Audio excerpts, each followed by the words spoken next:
Her enquiries after her sister were not very favorably answered.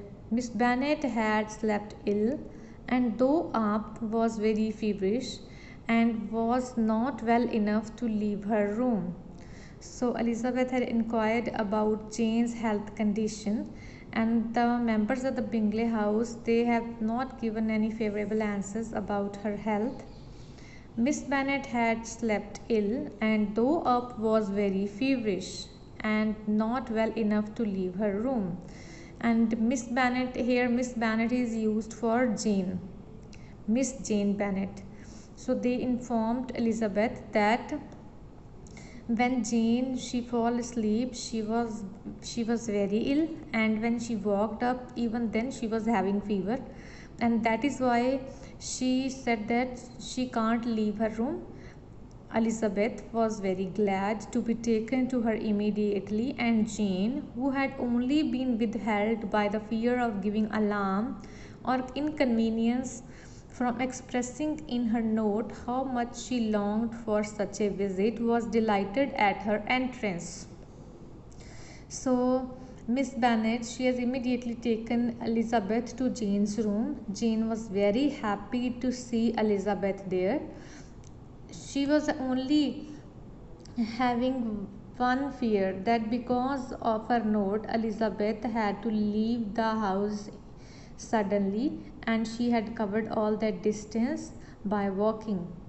She was not, however, so too much conversation. She was not equal, however, too much conversation, and when Miss Bingley left them together, could attempt little besides expressing of gratitude for the extraordinary kindness she was treated with.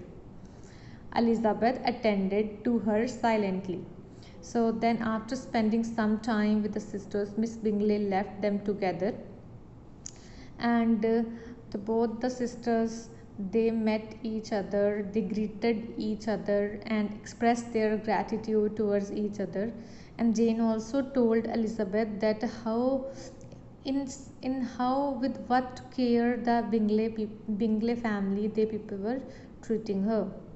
When breakfast was over, they were joined by the sisters, and Elizabeth began to like them herself. And when she saw how much affection and solicitude they showed for Jane, then when the breakfast was over, all the members of Bingley House, they joined the sisters. Then Elizabeth, she had observed by herself that the members of the Bingley House, they were taking care of Jane in a very good manner. The apothecary came. Apothecary is it is a chemist, a person who sells medicines and sometimes prescribed also. Apothecary came, and having examined his patient, said, as might be supposed, that she had caught a violent cold, and that must be endured to get the better of it, advised her to return to bed, and promised her some draughts.